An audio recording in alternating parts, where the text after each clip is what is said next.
It is Friday on Daily Delivery. I'm Michael Rand. Happy to be with you for last show of the week, and a good one at that. Bobby Nightengale Jr., Twins beat writer from the Star Tribune, will join me here in just a little while to talk hot stove off-season. It's been a cool stove a little bit so far this year. All we've really seen in the majors is, a few trades, a few notable free agent signings. It seems like a lot of what's happened actually already so far is Twins pitchers getting signed elsewhere. You got Sonny Gray, Kenta Maeda, and Emilio Pagan already off of last year's Twins, leaving some sizable holes. Bobby and I will talk about, what they need to do to kind of shore up some pitching spots, what the trade market looks like. Max Kepler, Jorge Polanco, perhaps Christian Vasquez could all be dealt this offseason as the Twins try to shed some payroll and get better at the same time, which in a lot of cases are hard things to square up. So Bobby and I will talk about that in a little bit. The whole show kind of dominated by the influence of money. Talk about the Twins and their payroll, how that influences how competitive they'll be next season. Hey, if payroll was unlimited, infinite, Sonny Gray would probably be a Twin still, right? They'd just pay him his money, and he would still be their number 2 starter, and you'd feel a lot better about next year's team. But that is not the reality of the Twins. It's not the reality of the Gophers either. We'll get to them in a little bit here. Name, image, likeness, PJ Fleck went in on that. Again, we'll talk about that in just a moment here. Big decision in golf. Got to get to that too. Wild. Some hockey stuff at the end of the show as well. First, though, what I missed, like I foreshadowed, PJ Fleck is in on the name, image, likeness discussion again, talking on Thursday, previewing the Quick Lane Bowl. Gophers in the Quick Lane Bowl in just a couple weeks now, December 26th in Detroit. He officially named Cole Kramer the starting quarterback for that game. No surprise there. He's really one of 2 quarterbacks still on the roster right now, or still able to play right now. Freshman walk-on Max Shikanjansky being the other. So Cole Kramer, going to be the starter for the Gophers in the bowl game. No surprise there. Not really a surprise, I guess, either that PJ would talk again at length about name, image, likeness, but he's been very honest and open and candid about kind of how he looks at the portal, what its impact has been, and what the cost of players are. Talking in that video news conference before, kind of in advance of the Quick Lane Bowl, said on Thursday, I've heard numbers this week, whether real or not, that just make your jaw drop, that are pretty much most of our entire NIL total. He's talking about, Matt Rule talked about transfer quarterbacks going for $1 to $2 million, and Fleck said that's almost any position, talking about the top end guys in the portal. And, he's talking about how they've gotten better with Dinkytown athletes. That's gotten to be a better collective. They've raised more money, helped them keep players like I wrote about and talked about this week. Darius Taylor, Daniel Jackson, Justin Wally. He said, Fleck said, Dinkytown athletes has done a really good job of providing our student athletes with a lot of support. I love where we're at. We can always be bigger, but we're way bigger than we were last year. We're making huge strides. That said, he understands where they're at. They're not talking about $2 million quarterbacks. They're kind of looking for people who cost less money. They're kind of shopping in the same lane that the Twins do a lot of times in free agency. The Twins have broken that mold somewhat in recent years, especially with Carlos Correa, but typically the Twins and these lower payroll teams in other sports are not shopping at the high end, are not in on the most expensive free agents.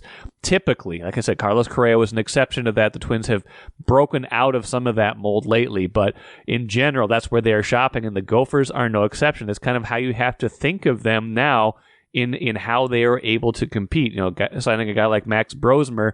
I've been calling him Brosmer, by the way. Then I watched a bunch of highlights earlier this week, and all the New Hampshire folks call him Brosmer. So Max Brosmer, Fleck talking about him, they like him a lot. He said, one thing I love about the young man we just committed, who just got committed, talking about Brosner, is NIL was the last thing we even talked about. In fact, that wasn't even talked about until after he committed.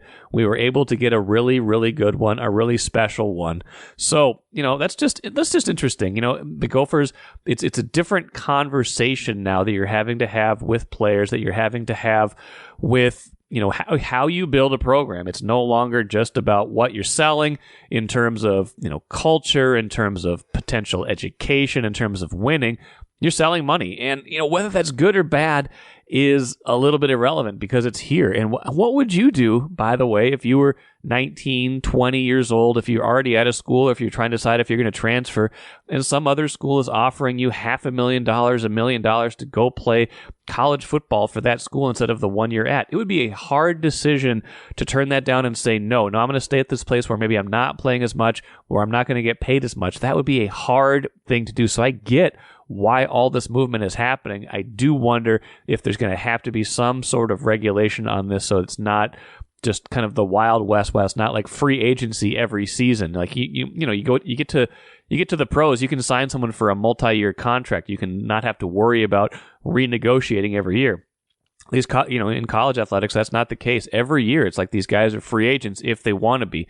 Something might need to be done in terms of term and length and things like that. But right now, this is the reality. PJ Fleck is dealing in it. He's trying to do the best he can, but it is a different kind of playing field from the one he is used to, and money is ruling college sports. It's also ruling golf. The other big story I want to get to before the break and before we talk to Bobby Nightengale Jr., John Rahm going to LIV Golf for more than $300 million. Unbelievable totals, unbelievable sums of money being thrown around in golf these days. I think I read that he made a little over $16 million on the PGA Tour last year. He was really successful, won the Masters, had a big, big season, but when you go to LIV Golf, you have guaranteed money. You're playing shorter tournaments. It's just an easier kind of lifestyle if you can stomach the idea of A, going away from the better tour, and B, if you can stomach what that tour stands for and the backing that it has and where that money is coming from. Apparently, John Rahm can live with that, no pun intended. And it's just, again, what a hard decision, right? It kind of boils down to what are you setting yourself up for? I mean, to me, $16 million is, money that sets you up for life, what he made from PGA Tour this year. But $300 million is a completely different discussion. So I get why this is tempting. I get why some of these guys are defecting, why this is already happening. Again, it's just another example of how money and the specter of it and, places that have a lot more of it are changing the way we think about sports. So I don't know. This isn't really brand new, right? Like, we've been dealing with this in a lot of different sports for a lot of different times, but the amounts and the disparities, I feel like, are growing and growing, and that is what is changing sports to me right now. Grand Casino would like to take a moment and salute the true football fan. The passion, the hope, the anticipation, that incomparable feeling of winning. Grand Casino would also like to take a moment to remind you that you can find all that anticipation, thrill, and winning at Grand Casino. Grand Casino, let your story begin. Happy to be joined today by Bobby Nightengale, Star Tribune Twins beat writer. Bobby was in Nashville earlier this week for baseball meetings. Rocco Baldelli was there. Derek Falvey was there. A lot of talk, but not a lot is happening so far, either with the Twins or kind of baseball wide. The hot stove, you turn it on a lot later than you used to. Yeah, definitely. I mean, I think there's a lot of people wishing there was like a deadline almost set where it's almost like you have to do something early on just because you go through the first month of the season and there wasn't really much activity from any team, really. I mean, Aaron Nola went back to the Phillies. Sonny Gray went to the Cardinals. I mean, a lot of former Twins players went places like Kenta Maeda and Emilio Pagan, but not really the big splashy stuff like Ohtani's still out there. Yamamoto, the big Japanese pitcher who's been like their equivalent to the Cy Young for the last 3 years, he's still out there. kind of got saved a little bit the last day. Juan Soto getting traded to the Yankees and a few more guys signing. But until then, it was like a super quiet winter meetings. And you kind of saw some national stories that were almost like baseball. This is like an entertainment sport. We need some entertainment. What do we attribute that to? Is that just sign of the times? I think you maybe alluded to a little bit of, the Ohtani market is such a big one that if teams are in on him, then they might have to wait a little bit. There's the TV money stuff out there. Why do you think teams are, maybe slowly dipping the toes in instead of diving in and making big splashes? Yeah, I think it's partially what you both accounts, like Ohtani, a generational free agent, especially if he goes back to pitching. He's going to get a record contract. I mean, people are saying $500 million plus.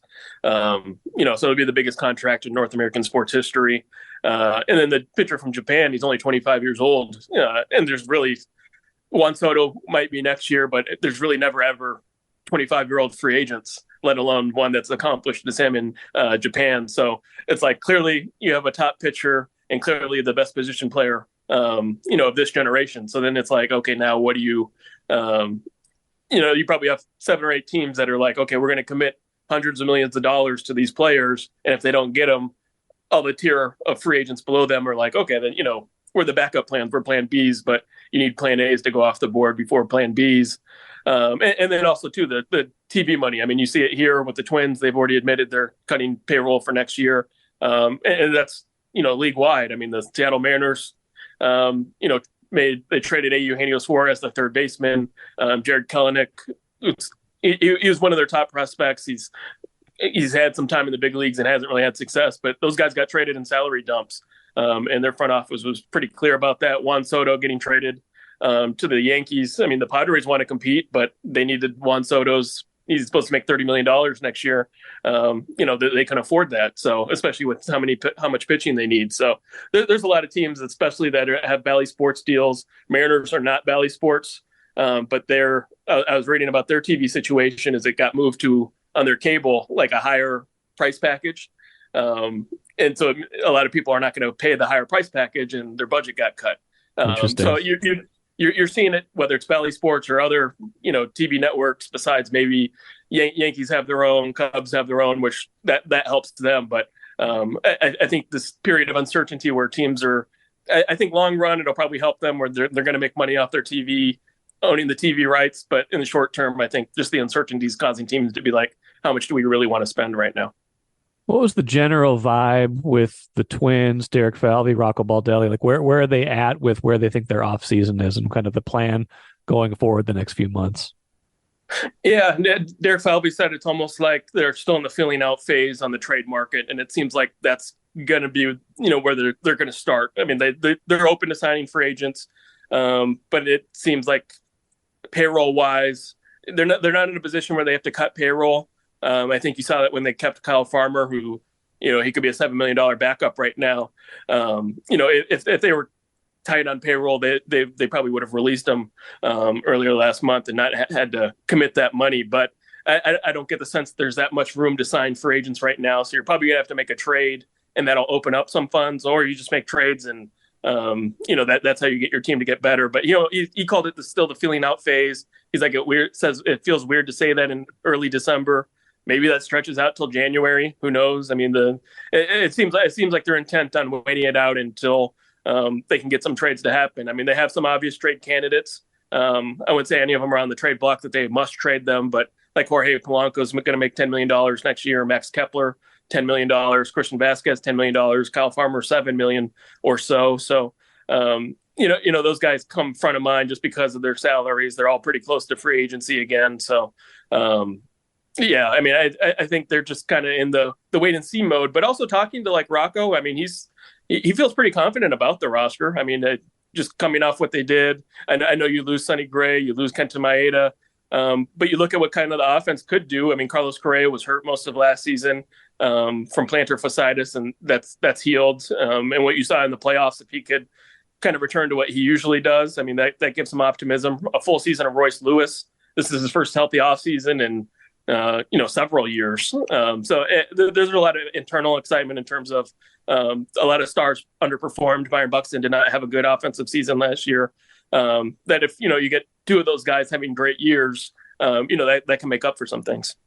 I'm going to get back to Buxton in a minute, maybe Lewis too. You mentioned trade candidates. I got a listener question a couple days ago, and I kind of addressed it on yesterday's show, but I'm curious to get your perspective. It was kind of a two-part question.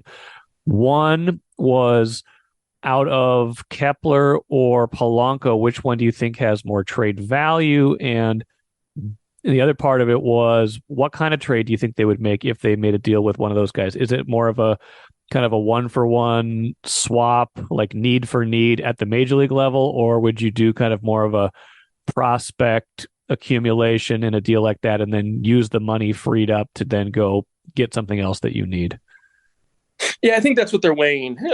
I do think teams like Kepler a little bit more than Polanco in terms of, he's a guy, you saw it last year. I mean, he's a guy who, when you took the shift away, I think a lot of teams thought he would benefit, and he did have a great second half. Great defender in right field. Some teams think he's a possible center fielder.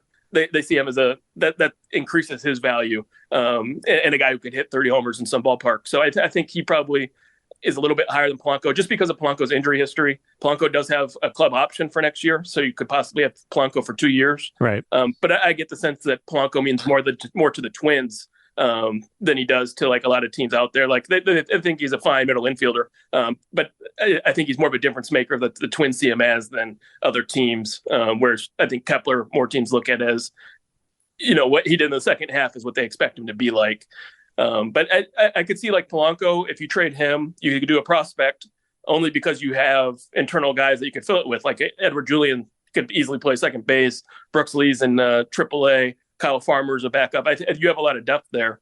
If you trade Max Kepler, I think the Twins are kind of thin in the outfield. Like you have Matt Wallner, Buxton and whoever in center. And then that leaves kind of an open spot in the outfield. Like Kirilloff mostly played first base last year. You could move him out there. Trevor Larnach, but he hasn't, shown what he could do in the big leagues yet. I mean, that'd be one of the weaker outfields, I feel like. So I feel like if you traded Max Kepler, it would almost be like you'd want an outfielder back, or you'd have to sign one right away. Whereas Polanco, I think that'd be more avenues. I feel like they have more depth there. So if, thinking about it that way, then how are they going to get more pitching depth? I mean, they've talked about Louis Varland being their fifth starter, but they also like him as a bullpen option. And they, like you said, you lost Kenta Maeda and Sonny Gray already. Gray, obviously a top of the rotation guy, but let's not discount Maeda. I mean, he was pretty good for most of the year last year. When we're talking about like rotation depth, that was a guy that pitched pretty well for most of the season. Like, those are two spots you got to fill. And if all you've got so far is internal candidates and nothing beyond, spot number 5, how do you bolster that? Yeah. And I think that's something where it might be Polanco plus something to get a pitcher. Okay. Maybe I don't think they could try to get a frontline starter. Like, I think that's like a pie in the sky goal. But it's going to take a lot more than a Kepler. Like the package would have to start with probably somebody else and include those guys versus Polanco plus something. So, but if they're looking to get guys that can compete with Varland for the number 5 spot, or like a number 4 starter, I think that's more attainable. I think that's probably more likely in my mind.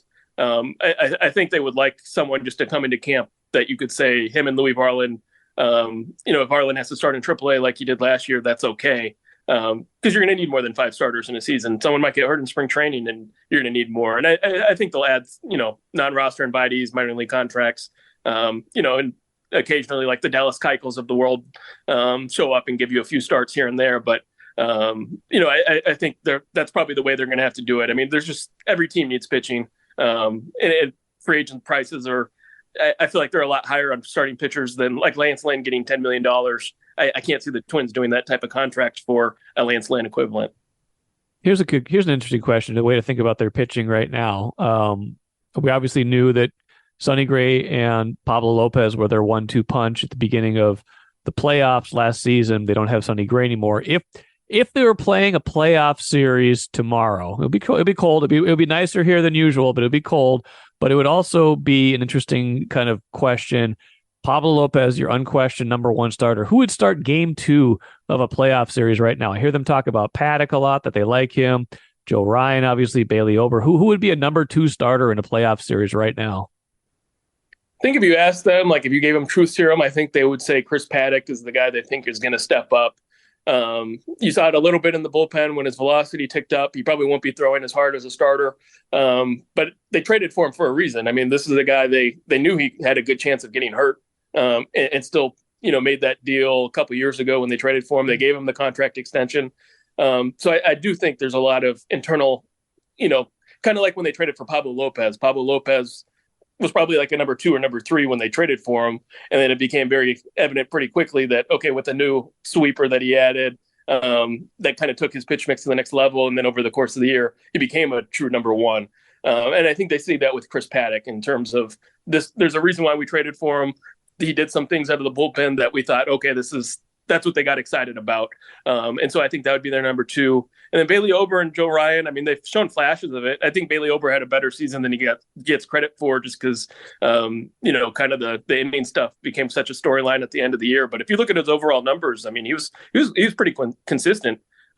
Just hadn't pitched that many innings in his career before. And I think there were questions about that. But I think Bailey Ober could, a number 2, number 3, that's not out of the realm of possibility. And Joe Ryan, I mean, 2 years ago, you would have thought he was their number 2. And going into last season, some people probably thought he was their number 2, and just needs to kind of recover from whatever happened when he got hurt and everything that happened afterwards with the home runs. Byron Buxton is the subject of never-ending deliberation. I feel like every year for the last 8 or 9 years, they've gone into spring training either optimistic that he's going to have a breakout season offensively, or that he's going to stay healthy, or some combination of both. Sounds like they're optimistic again, Bobby. Sounds like he's on track. They think he's going to be the center fielder, but they're obviously throwing all the caveats into their quotes about, hey, these things are obviously subject to change. We got to have a backup plan, things like that. Do you get the sense they're pretty confident, even privately, or are they still kind of in the hopeful, not wishful thinking, but kind of hopeful stage with Buxton at this point? I don't think they're naive. I don't think they're going into the season saying he's our everyday center fielder no matter what. And, I think they look at it as like best case scenario.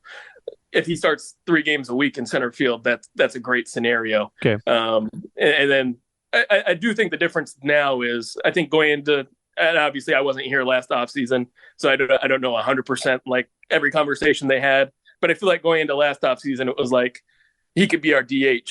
And then eventually he could play center field when he feels healthy enough. I feel like this year going into spring training, he's playing center field. We're not, if he ends up as a DH for a game here, that's fine, but he's not going to be the full-time DH. And I feel like that's the big difference in terms of, if he's not healthy enough to play center field, then he might not be healthy enough to be on the roster, compared to last year where they were content with him being the everyday DH, and he struggled in that role. Royce Lewis showed how much he means to this team. I mean, not just obviously the regular season was very good. Postseason, he became almost this cult hero in 4, 5, 6 games. But he hasn't stayed healthy either. Like he's had ACL problems. He's had the oblique. Like, how do they kind of prepare for that scenario where Buxton's got his own injury history? Correa, played through a lot last year, but he's got his own. And then Lewis, you'd like to think those are freak things, but when enough things happen and stack up on top of each other, it's hard to count on someone that you're counting on so much when they have an injury history. Yeah, I mean, I think they're more confident in him playing a full season than like Buxton. I think they group those two in different camps. Obviously, he has the injury history, but I think they see him. He's going to play third base. He's going to be your everyday third baseman. When he got injured a little bit early on, like he played center and, had to play against the wall, and that's how he got hurt. I think them sticking with him in one position that gives him kind of, okay, we're more comfortable that way. Obviously, he had the oblique last year, but in the hamstring. But I think they view that more as kind of flukes. Not that they couldn't do those, injure his oblique or injure his hamstring again. But he's going to play hard. That's just his style of playing. And they just view that as that's what happened last year. Obviously, he was coming back from injury, had never played an entire full season. So, I mean, those are kind of all in the back of their head. I mean, they're going to have to manage him a little bit in terms of, he hasn't played a full 6-month season and stayed healthy for the entire time. But I do think there's not really a backup third baseman in terms of, like, they have Kyle Farmer and stuff, but that they're saying, he's going to play twice a week or something. They want Royce Lewis playing every day. Oh yeah, for sure. And one interesting thing is their depth last year was such a bonus, such a boon for them. They'll have to probably get by with a little bit less there. And like we talked about, the rotation is one of those areas. Like Louis Varland's interesting. Like he seems like he wants to start. And I think most pitchers want to start. That's where the accolades are. That's where the money is. You don't want to be sent to the bullpen. You want that big contract eventually as a starting pitcher. But he showed so much as a relief pitcher, and he doesn't really have that dominant third pitch yet. How do you think that sorts itself out? Yeah, you can tell talking to like Rocco Baldelli, you can tell he loves him in the bullpen, just being like he could easily be a setup guy, a seventh inning guy, just the way when he's throwing close to 100 miles an hour out of the bullpen with a 90-mile-an-hour cutter, it's hard not to be like, okay, this is what he should be. But he says Pete Mackey, the pitching coach, is really adamant. Like, I think he can be an impact starter. He's going to have to add a third pitch. He had trouble getting through the order 3 times last year. But I do think there's a lot of trust in like Pete Mackey in terms of being like, okay, if he thinks this, let's try to give him a full season. I don't think it'll be a quick leash if they keep him in the rotation. And that's my expectation is just based out of necessity. I can't see them signing like 3 starters and being like, we have enough starting depth where Louis Varland can be in the bullpen the entire season. I think if they want to move him to the bullpen, it'll probably be mid-season, kind of like this year. Where it's like, okay, we can make it to the playoffs without him as a starter, and then we're okay with him in the bullpen. But I do think there's a lot of trust in Pete Mackey's vision for him, and just saying, okay, if he thinks he can be an impact starter, let's give him at least half a season and see what happens. What would be that third pitch? A change up, some sort of like split? Like what do you think? What are they even? What do you think they would even toy with him that kind of gives him a better pitch mix? Yeah, he throws a changeup, he throws a slider. It's just neither of them have been that effective, good enough where he can feel comfortable getting hitters out that way. He has 2 great pitches, and he just needs like a third good one. I'm not sure if, maybe they refine the slider. Maybe they just try to get him to throw the changeup a little bit more, and that changes something. But he does have 2 great pitches to start off with. So it's just, can he get the third that makes it where he can be pitching in the 5th inning? Because it's almost like, if you look at his stats, it's almost like first 2 innings, great. It's like, 3rd and 4th, fine. And then anything after the 5th is when he gets blown up. Right. And so, it's just, can you get through the 3rd time through the order? You just need something to give him a different look. But I don't think it necessarily has to be a pitch that's as good as his fastball or cutter. Final thing for you, Bobby, appreciating the time here. Like if things aren't hot right now, when's the stove warm up? Is it, you say January? And they've signed guys at all different times. They've made trades right up until right before the season. Like things are surprising, but do you think they have a sense of when the market might shake free a little bit more? I think it'll be probably closer to January, just based off they need a few more outfielders to go off the board. Like Ohtani, first off, is going to have to go off the board because you're going to need some of those teams that, the big money teams, those are going to be the ones chasing after guys. But I do think they're kind of in like the wait and see mode. I do think there's guys they do want to add. I think they'll definitely try to add the center fielder. They saw what Michael A. Taylor did for him last year. They need at least an equivalent of that, I think. Like Austin Martin played some center field in AAA, but he's never done it full time in his career. And Willie Castro is not a full time center fielder. So I do think like they want to get that. They're thinking about adding a first baseman. Just because Jose Miranda and Alex Kirilloff both have dealt with shoulder injuries. So there's places they want to add, and they want to do that. But I do think they need some things to happen to make trades. I don't think they're at the point where they just want to make a trade just to make a trade, because I feel like that would have already happened. Yeah. Teams have called about Kepler, teams have called about Polanco, but I think they're holding out for the price they want. And if that's the case, I think January is probably your best bet. Is Hopkins realistic, or is he going to be too expensive? I think it's possibility. I think that's just one scenario. But you want to add pitching too. Yeah. You want to add a center fielder. Like if things lined up, if you had the perfect trade returns, I could see an avenue where you freed up enough payroll, and Hoskins could be a possibility. I think a lot of teams will be after him. But if you get into a spot where they can add $15 million, and you're talking about $10 million Polanco's salary, $10 million Kepler. You traded both those guys for guys that aren't making very much. then I wouldn't be shocked if Hoskins is a possibility, because I do think internally that's a guy that it fits. It makes a lot of sense for them, and I think they are intrigued by it. It's just, can they do it, and will Hoskins sign before they're ready to do it? Good points, all of those. Bobby Nightengale, appreciate the time as usual. I'm sure we will circle back when the stove gets a little hotter, but until then, follow Bobby's coverage for all the kind of drips and drabs that happen along the way. Appreciate it. Talk to you soon. Yeah, thanks for having me. Good stuff from Bobby as usual. Good points on the trade market too. Interesting to think about the relative values of Jorge Polanco, Max Kepler. Two guys have been here for a long time, essentially came in at around the same time, have been teammates for a long time. Will they be with the Twins? Will one or both of them be gone next year? What is their value? What will they bring in return? Polanco's got a lot of versatility, but he's also a little bit more replaceable because of depth. Kepler just has that 1 year left on his contract, but if you trade him, like Bobby said, who steps in? Who is your Max Kepler replacement?